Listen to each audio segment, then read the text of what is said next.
जय गजानन माऊली. मी योगिता. माझ्या यूट्यूब चॅनलवर तुम्हा सर्वांचं पुन्हा एकदा खूप खूप स्वागत आहे. आज पुन्हा आम्ही सगळेजण निघालेलो आहे बाहेर फिरायला. आज सगळे आम्ही पुन्हा कुठे बाहेर निघालेलो आहे हे तुम्हाला मी माझ्या ब्लॉगमध्ये पुढे सांगते. त्यासाठी तुम्हाला माझा ब्लॉग कंटिन्यू करायचा आहे. बाहेर फिरायला जाण्याच्या नावाने श्रीमाई किती जास्त एक्सायटेड आहे तुम्ही बघूच शकता. मस्त डान्स करणं चालू आहे इथे तिचं प्रवासामध्ये. काही वेळासाठी का होईना पण आम्हाला आमचा प्रवास थोड्या वेळासाठी इथेच थांबावा लागला आहे, कारण इथे थोडा गाडीचा इश्यू झालेला आहे आणि आता त्याचंच काम सुरू आहे. आणि दुसरीकडे इकडे माझं श्रीमे बाळसुद्धा आपली झोप पूर्ण करून घेत आहे. फायनली आम्ही आता पुन्हा लागलो आहे आमच्या प्रवासाला.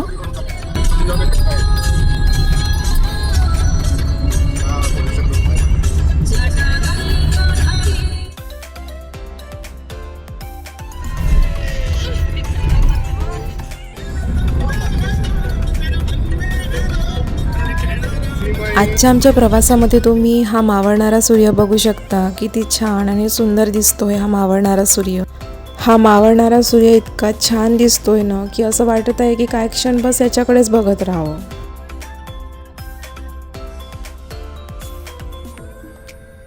फायनली आता आम्ही पोहोचलेलो आहे आपल्या डेस्टिनेशनवर. नागपूरपासून 15 किलोमीटरवर असलेले कोराडी येथील जगदंबा महालक्ष्मी देवीचे प्रख्यात असे हे देवस्थान आहे. या मंदिरातील जगदंबा महालक्ष्मी देवीचे वैशिष्ट्य सांगायचे म्हणजे या मंदिरातील देवी दिवसातून 3दा आपलं रूप बदलवत असते. सकाळच्या वेळी या देवीचे तुम्हाला बालावस्था बघायला मिळेल. त्यानंतर दुपारच्या वेळी या देवीचे तुम्हाला तरुणावस्था बघायला मिळते. सायंकाळच्या वेळी तुम्हाला या देवीची वृद्धावस्था बघायला मिळते. अशा प्रकारे ही देवी दिवसातून 3दा आपले रूप बदलवत असते. फायनली आता आम्ही पोहोचलेलो आहे मंदिराच्या आवारात आणि इकडे श्रीमई जशी गाडीच्या खाली उतरली तिची इकडे तिकडे पडापड झाली सुरू.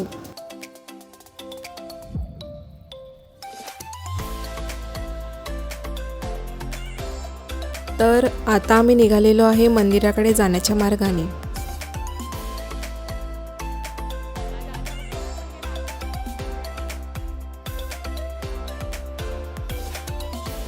मंदिराकडे जाण्याच्या मार्गाने इकडे पूजेच्या सामानांची छान दुकाने सजलेली आहेत. मी सुद्धा घेतलेलं आहे 2 कमळांची फुलं. बघू शकता इकडे श्रीमईचं कमळाच्या फुलासोबत खेळणं सुद्धा सुरू झालेलं आहे. मस्त घेऊन चालली आहे हातात. सोबतच पूजासुद्धा घेतली आणि आता आम्ही निघालेलो आहे देवीच्या मंदिराकडे.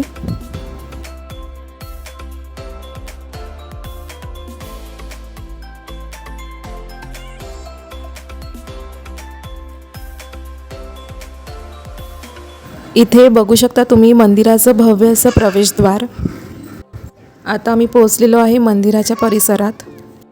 कुणाचंही लगेच मन मोहून घेईल इतकं भव्य आणि सुंदर आहे हे मंदिर.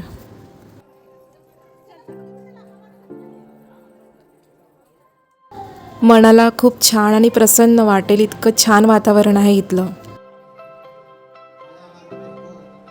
खूप सुंदर अशी कलाकुसर करून बनवलेलं आहे हे मंदिर. अगदी मनाला मोहून घेईल असं.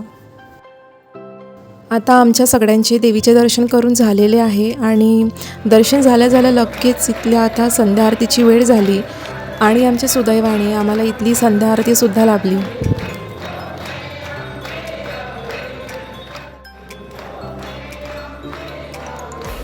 सगळ्यांसोबत श्रीमईचं सुद्धा इथल्या पवित्र वातावरणात आणि संध्या आरतीमध्ये तिचं मन रमून गेलेलं आहे.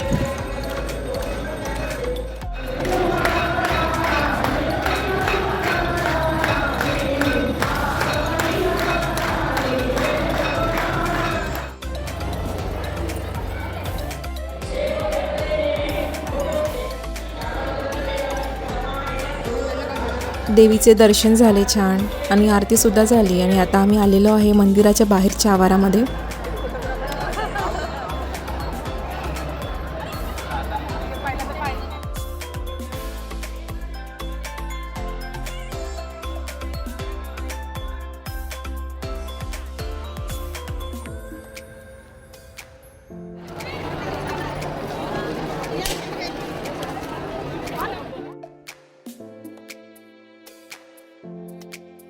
तर माऊली आता आम्ही लागलो आहे आमच्या परतीच्या वाटेला.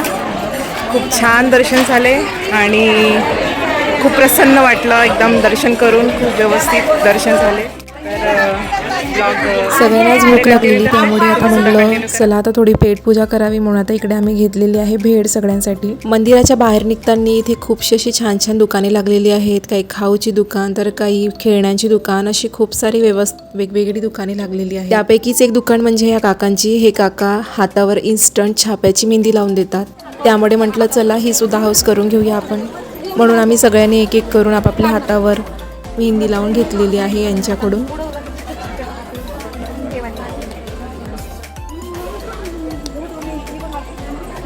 इकडे छोट्या मुलांसाठी छान झुल्याची व्यवस्था केलेली, तर म्हटलं चला श्रीमईला सुद्धा या झुल्यावरची सवारी करून द्यावी.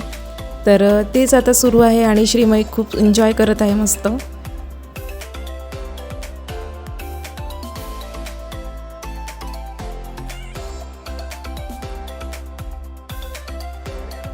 तर फायनली आता आम्ही निघालेलो आहे आमच्या परतीच्या प्रवासाला.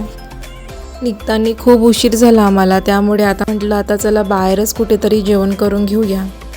बऱ्यापैकी आमचे सगळ्यांचे जेवण वगैरे आटोपलेले आहेत आणि आता मी निघालेलो आहे पुन्हा एकदा आमच्या परतीचा प्रवासाला. तर मग माऊली, आजचा ब्लॉग मी इथेच थांबवते. पुन्हा भेटूया आपण माझ्या नवीन ब्लॉगमध्ये. तोपर्यंत शुभरात्री. जय महाराष्ट्र.